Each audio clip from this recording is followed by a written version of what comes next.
Hello guys, നമ്മുടെ മാത്തു അണ്ണന്റെ ഒരു ചരിത്രം കിട്ടിയിട്ടുണ്ട്. അയ്യോ, ഇങ്ങനെയൊക്കെ ആയിരുന്നു ദള്ളേ. എനിക്ക് നാരദ ന്യൂസിന്റെ കേസ് അറിയാവുള്ളായിരുന്നു. ഇവൻ തട്ടിപ്പുകാരനാണെന്നൊക്കെ അറിയായിരുന്നു. പക്ഷെ കുടുംബപരമായിട്ട് തട്ടിപ്പാണെന്ന് ജീവനെ ഞാൻ ഇപ്പോഴാണ് അറിഞ്ഞത്. എന്നാലും ഒരു ഒന്നൊന്നര സാധനമായിരുന്നല്ലേ നീ. എന്നെ ഒരാൾ കോള് ചെയ്തിട്ടുണ്ടായിരുന്നു. പുള്ളിയുടെ പേര് ഉൾപ്പെടെ എല്ലാം പുറത്തു വിട്ടെന്ന് പറഞ്ഞ പുള്ളിക്ക് പ്രശ്നമില്ലെന്ന് പറഞ്ഞു. അതുകൊണ്ട് തന്നെ ഞാൻ ഇതിന്റെ ഒപ്പം ആ റെക്കോർഡിംഗ് വെക്കുകയാണ്. നിങ്ങൾ കേട്ടു നോക്കുക. വ്യക്തമായി കൃത്യമായി പുള്ളി പറയുന്നുണ്ട്. അപ്പൊ മാത്തൂച്ചൻ എന്താ പ്രശ്നം എന്ന് പറഞ്ഞാൽ, മാത്തൂച്ചന്റെ പെങ്ങളും മാത്തൂച്ചനും അത്യാവശ്യം പണമിടപാടുകളിൽ നല്ല ഭേദപ്പെട്ട ക്രമം ആയിരുന്നു. അതിൽ പിടിക്കപ്പെട്ടതിന്റെ ദേഷ്യം. ഇവർ താമസിച്ചിരുന്ന സ്ഥലത്ത് ഇസ്ലാം കൂടുതലുള്ള ഒരു ഏരിയയാണ്.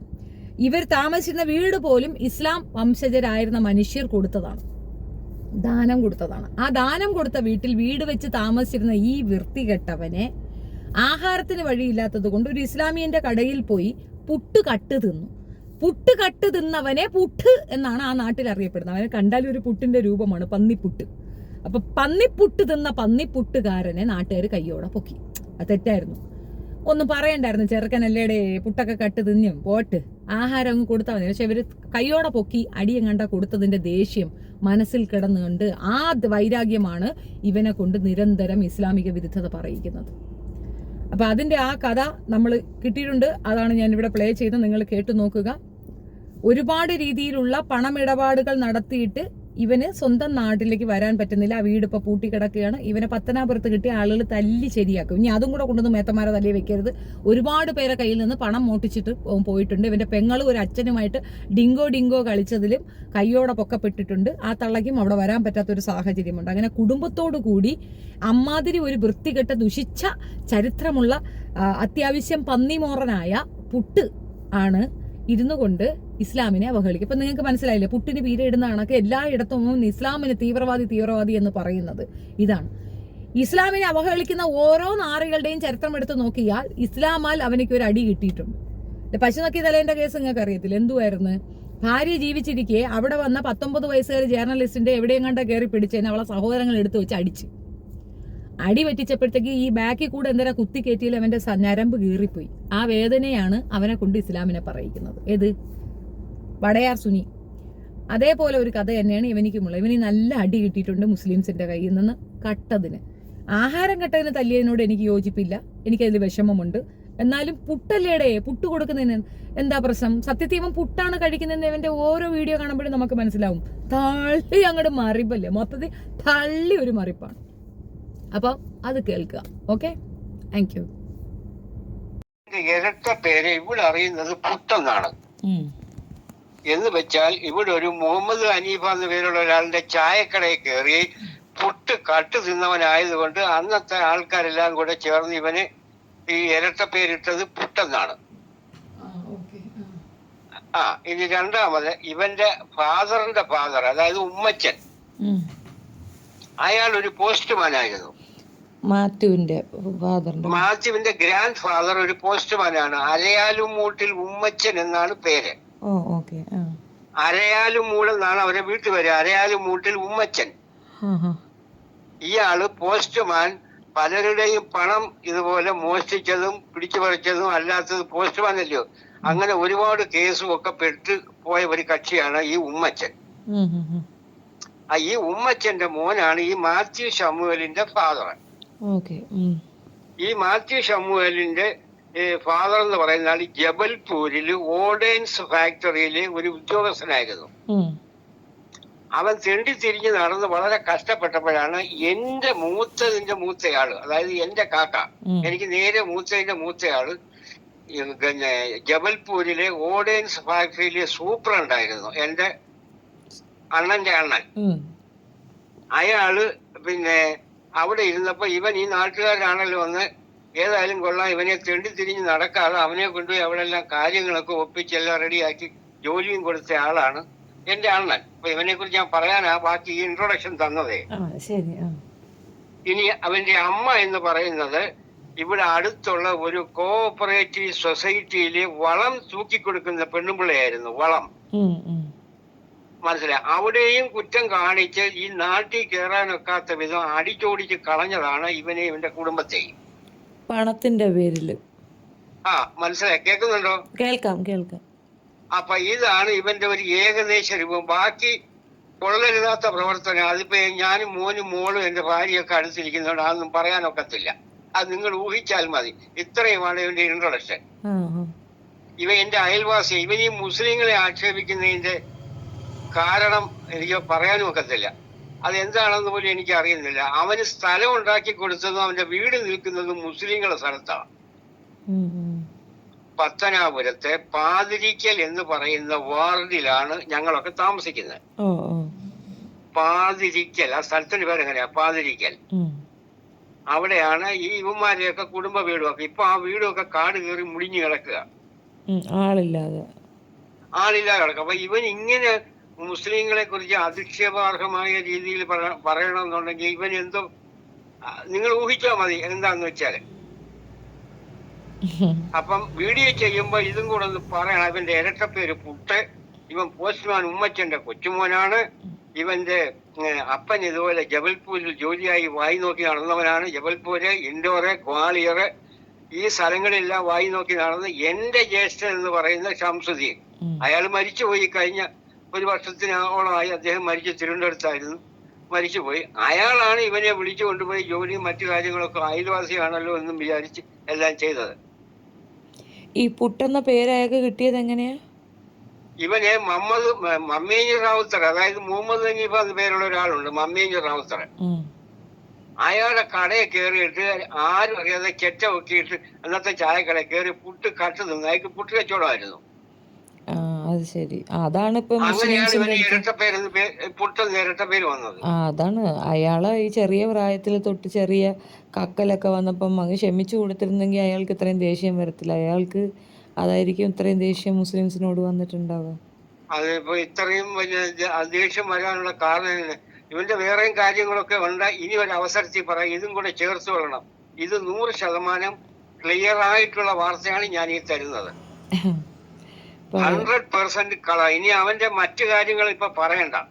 ആ തരത്തിൽ എന്റെ മോളൊരു വക്കീല. എന്റെ മോളും എന്റെ മരുമോനും ഒക്കെ ഇവിടെ ഇരിപ്പുണ്ട്. അതുകൊണ്ട് അതിപ്പോ പറയുന്നില്ല. ഇനി ഒരു അവസരത്തിൽ ഞാൻ പറഞ്ഞുതരാം. ഞാൻ നേരത്തെ ഒന്ന് വിളിച്ചിരുന്നു. ഞാൻ എടുത്തിട്ടുണ്ടാവില്ല. അല്ല, ആക്ഷേപാർഹമായ രീതിയിൽ ഇവിടുത്തെ ഞങ്ങൾ പത്തനാപുരത്തെ രാവുത്തന്മാര് മുസ്ലിങ്ങൾ ഇവിടെ അറിയപ്പെടുന്ന കുടുംബക്കാരാ ഞാനൊക്കെ. അപ്പൊ ഇവൻ ഇങ്ങനെ ആക്ഷേപിക്കാനെന്ന് എനിക്ക് വലിയ പ്രയാസം തോന്നി. അത്രമേൽ ഇവൻ മോശപ്പെട്ട രീതിയിൽ സംസാരിക്കുന്നു. അയാൾക്ക് അത്ര അവിടെ അമേരിക്കയിൽ തീ പിടിക്കുന്നതിന് ഇവിടുത്തെ മുസ്ലിങ്ങൾ എന്തോ ചെയ്തു? അവരിവിടെയുള്ള മുസ്ലിങ്ങൾ ആഘോഷിക്കുന്നതാണ് അവൻ പറയണത്.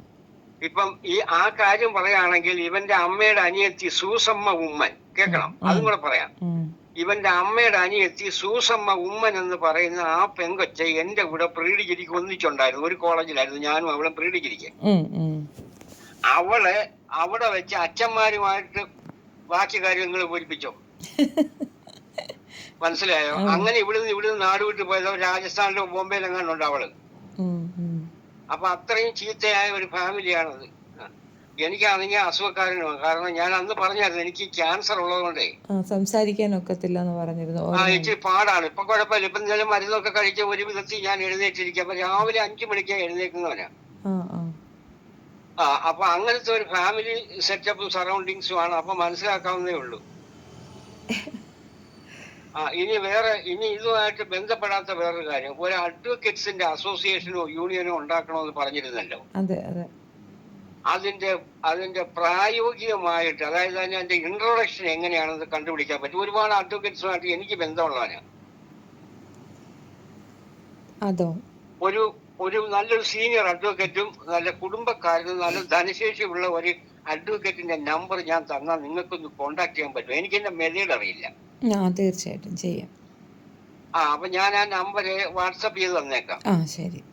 അയാള് ഹൈക്കോടതിയിലെ വക്കീലാണ്, ഹമീദ് വക്കീല്. അയാൾ എന്റെ ഒരു നല്ല സ്നേഹിതനാണ്. പുള്ളി തയ്യാറാവുമല്ലോ അല്ലേ? തയ്യാറാവും. കാരണം ഇച്ചിരി ദീനുള്ളവൻ, അതെനിക്കറിയാം. അവരുടെ കുടുംബത്തിൽ അങ്ങനെയുള്ള ചേട്ടനും അനിയനും വക്കീലന്മാരെ, ഇബ്രാഹിം കുട്ടിയും ഇയാളും ഹമീദ് കുട്ടി, അവർ രണ്ടുപേരും അണ്ണൻ തമ്പിയും ഇവരെ ഇതുള്ളവരാ, ഈ വക്കീലന്മാരാ. ശരി ശരി, ആയിക്കോട്ടെ. അതില് ഈ ഇബ്രാഹിം കുട്ടി എന്ന് പറയുന്നത് അല്ലമാൻ സ്കൂൾ ഓഫ് കമ്പനീസിന്റെ ഒരു ഡയറക്ടർ ബോർഡ് മെമ്പറാണ് ഇബ്രാഹിംകുട്ടി വക്കീല്. ഓക്കെ ഓക്കെ ആയിക്കോട്ടെ. അപ്പൊ ഇതിന്റെ എല്ലാം ഒരു ഇത്. അപ്പൊ ഈ മാത്യുവിന്റെ കാര്യത്തിൽ എത്രയും പെട്ടെന്ന് ഇങ്ങനെ ഒരു ഇത് ചെയ്യണം. ഇത് കറക്റ്റ് 100%. ബാക്കിയെല്ലാം നിങ്ങൾ ഊഹിച്ചാൽ മതി. അവൻ ഇതും കൂടെ വേണമെങ്കിൽ ചെയ്തോളൂ. അവന്റെ അമ്മയുടെ അനിയത്തി സൂസമ്മ ഉമ്മൻ, അവളുടെ പേരെങ്ങനെയാ, ഇവന്റെ അമ്മയുടെ അനിയത്തി സൂസമ്മ ഉമ്മൻ, അവള് പ്രീ ഡിഗ്രിക്ക് കോളേജിൽ പഠിച്ചുകൊണ്ടിരുന്ന കാലത്ത് ബാക്കിയെല്ലാം നിങ്ങൾ ഊഹിച്ചു. ഒരച്ഛൻ, ഞാൻ സെന്റ് സ്റ്റീവൻസ് കോളേജിലാണ് പഠിച്ചത്. അപ്പൊ ഒരച്ഛനുമായിട്ട് ആച്ചിനെ തന്നെ കല്യാണം കഴിച്ചോ? അല്ലല്ല, അവൾക്ക് നാണക്കേട് കൊണ്ട് നിൽക്കാനൊക്കെ വന്ന് അവള് നാട് വിട്ടു പോയി. ഓ അങ്ങനെ. അതാണ് സൂസമ്മ ഉമ്മൻ. അല്ലാതെ പേരെടുത്ത് പറയാൻ കാര്യമാണ്. ഇവന്റെ വീട്ടുപേര് അരയാലുമൂടിലെന്നാണ്. അരയാലുമൂട്ടിൽ വീട് പാതിരിക്കലാണ്. പാതിരിക്ക പള്ളിക്കൂടത്തിന്റെ അടുത്താണ് ഇവന്റെ വീട്, ഇവന്റെ ഒക്കെ കുടുംബ വീട്. പിന്നെ ചേട്ടാനിയന്മാരെല്ലാം ഇങ്ങനെ ഒരു അവന് ഒരുത്ത മാത്രമുണ്ട്, കുഞ്ഞുകുട്ടിയാവും, വെറും ഒരു പാവം ഇവിടെ ഉണ്ട്. ഈ വീട്ടിൽ അവർക്ക് തിരിച്ചു വരാൻ പറ്റാത്തൊരവസ്ഥയുണ്ടല്ലേ? ഈ നാട്ടിലേക്ക് അങ്ങനെ വരാൻ ഒക്കത്തില്ല, അങ്ങനെ നാണക്കേടായി. ഈ പെണ്ണുമ്പിളിക്ക് വരാൻ ഒക്കത്തില്ല, നാണക്കേടായി. ഓ അത് ശരി. അങ്ങനൊക്കെ ഉണ്ട്. നമ്മൾ മനസ്സിലാക്കണം. ഇത് വ്യക്തമായ രീതിയിൽ ഇനി ഒരു ആക്ഷനോ കേസോ എന്തെങ്കിലും വരികയാണെങ്കിൽ ഐ ആം റെഡി. ഞാൻ ഇവന് മൊഴി കൊടുക്കാൻ തയ്യാറാണ്. കാരണം അവൻ അത്രമാത്രം ദ്രോഹിക്കുകയാണ് ഈ മുസ്ലിം സമുദായത്തിൽ. ഞങ്ങൾ എന്താ ചെയ്തിട്ടാ? സത്യം. ഇവൻ ഞാൻ പത്തനാപുരത്തുകാരനെ ജനിച്ചു വളർന്നതാണ്. ഞാനിവിടെ ഇവിടുത്തെ നല്ല കുടുംബത്തിൽപ്പെട്ട ഒരു മനുഷ്യനാണ് ഞാൻ. ഇവിടെ എല്ലാവരും റെസ്പെക്ട് ചെയ്യുന്ന ഒരു കുടുംബമാണ് എന്റെ ഫാമിലി എന്ന് പറയുന്നത്.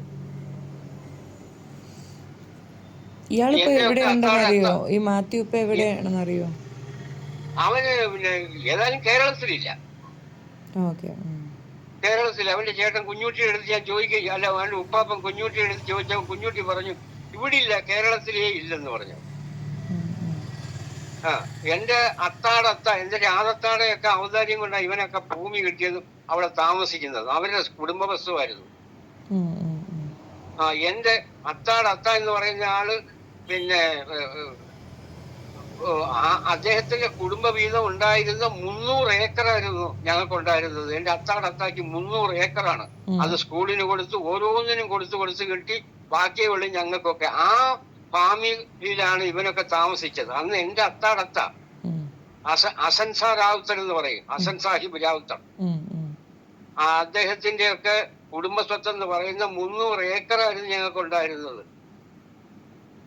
അപ്പൊ ആ ഒരു ഫാമിലിയിൽപ്പെട്ടവനെ. അതുപോലെ എന്റെ ഫാമിലിയെ കുറിച്ച് ഞാൻ പറയാല്ല. ഇവൻ ഈ മുസ്ലിം സമുദായത്തെ ഇത്രമാത്രം മോശമായിട്ട് കാണാനുള്ള കാരണം എന്താണെന്ന് എനിക്ക് ഇപ്പോഴും വ്യക്തമാകുന്നില്ല. പത്തനാപുരത്ത് വന്നാൽ ഇവനിക്ക് പത്തനാപുരത്ത് അങ്ങനെ ഇവൾ എന്തോ ചെയ്തിട്ടാ വാസ്തവത്തിന് എന്തുമാത്രം പൂക്കൃത്തിനും വിളിച്ച് പറയുന്നത്. അപ്പൊ അത് പോട്ടെ. അപ്പൊ ഇത് ഞാനാണ് പറഞ്ഞത്. എന്ത് ഇതുണ്ടെങ്കിലും റെക്കോർഡ് ചെയ്തോളൂ. ഞാനാണ് ധൈര്യമായിട്ട്. എന്റെ പേര് മുഹമ്മദ് ഹനീഫ, വയസ്സ് 73 കഴിഞ്ഞ് 74 LIC ഏജന്റായിട്ട് ജോലി ചെയ്യുന്നു പുനലൂര്.